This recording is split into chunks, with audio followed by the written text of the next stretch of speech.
Alright, what's going on, people of the world? So, what is this video going to be about? Well, it's going to be about a couple of different things because, number one, I have ADHD, and number two, I like to yap. So, if none of those things are pertain to you, then move on. Okay, alright, now that everybody else is here, I'm talking about astrology, but more importantly, quantum mechanics, or quantum sciences, more generally speaking here. Now, I'm making this video because even though I'm a person who likes to think critically and sometimes has, very far-fetched ideas that occasionally manifest themselves in this reality, in this life, I need to make it, not make it more obvious, but rather increase the awareness of such things that are happening and that have been happening, let's just say for the better part of 5 years. Now, why specifically 5? Well, 5 years, 5 to 6 years ago, more or less like 5, things changed. The landscape of the world changed drastically. I haven't quite done the research as to why that specific thing is, but as for the recent events, as of late, those are due to a couple of things. Number one, Mars is retrograde. And in fact, Mars began retrograde, I believe, in either late November or... No, it was late November, yes. And then Mercury retrograde happened December 6th or 9th? No, maybe like 15th or something. And we are now out of Mercury retrograde, being February 4th, I believe, 2025, making this video. But in addition to Mars being in retrograde, we also have to consider one of the most powerful planets, of course, besides the sun, in our universe. Or is it our universe? Yeah, I think that's the best way of putting it. Out of the 7 planets, well, 8, including Pluto, which that is a hint in and of itself. The number 8 has a lot of significance. But the 8th planet, Pluto, or it's not a planet, we don't consider it a planet for some reason, even though its impact on life here is very well seen and demonstrated multiple times throughout history. But in addition to that, Pluto went into Aquarius direct, I believe, last year. I think it was October or November. Which, since then, we can already see that big things have been happening. Large, significant things have been happening. Pluto in Aquarius, if unexpected had a definition, it would be Pluto in Aquarius.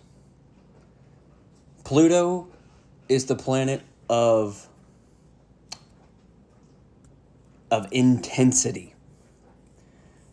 And it going into the 11th house, or not the 11th house, but the 11th sign of Aquarius, that means there are going to be a litany, there's going to be lists and books that are hundreds of thousands of pages long due to the amount of events and the manifestations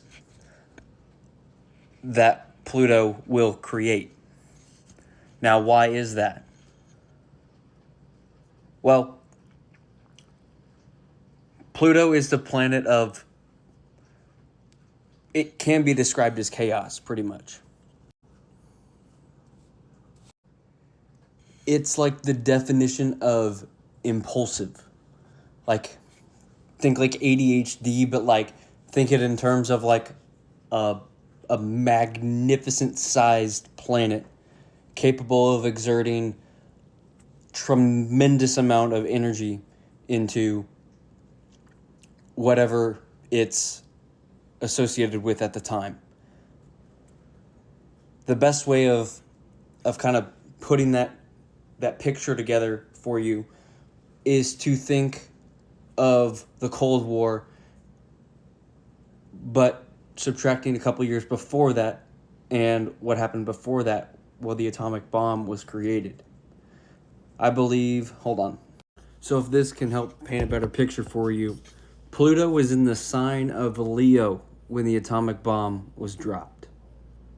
If that puts into what your definition of chaos is, I hope that helps. Because shortly after the Cold War began, shortly after World War II ended and the Cold War began, in around 1947, Pluto was still in Leo during the period. Pluto moves through each sign every 12 years. Okay, and this is coming directly from NASA's website. So, Pluto's moons. Pluto has 5 known moons: Charon, Nix, Hydra, Kerberos, and Styx. This moon system might have been formed by a collision between Pluto and another similar-sized body, Earth, or body early in the history of the solar system. Charon, the biggest of Pluto's moons, is about half the size of Pluto itself, making it the largest satellite relative to the planet it orbits in our solar system. It orbits Pluto at a distance of just 12,200 miles, 19,640 kilometers. For comparison, our moon is 20 times farther away from Earth. Pluto and Charon are often referred to as a double planet. Charon's orbit takes around 53 hours, the same time it takes Pluto to complete one rotation.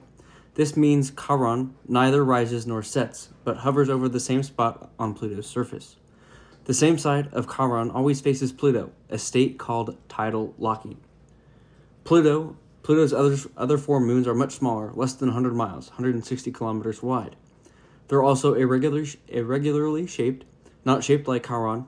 Unlike many other moons in the solar system, these moons are not tidally locked to Pluto. They all spin and don't keep the same face towards Pluto.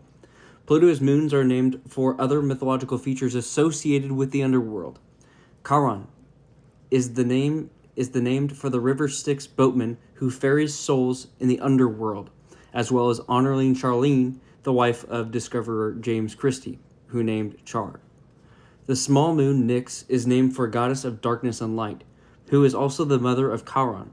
Hydra is named for the 9-headed serpent that guards the underworld. Kerberos is named after the 3-headed dog of Greek mythology, known as Fluffy in the Harry Potter series. And Styx is named for the mythological river that separates the world of the living from the realm of the dead. Now, you might not believe in astrology. You might not even be interested in astronomy or even in space.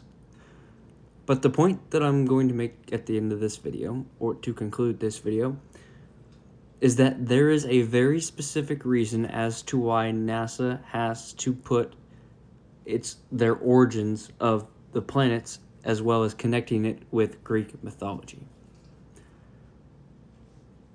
Mythology is real. Mythology takes place every day within our lives. It does. It's provable. It's shown. We can measure the effects.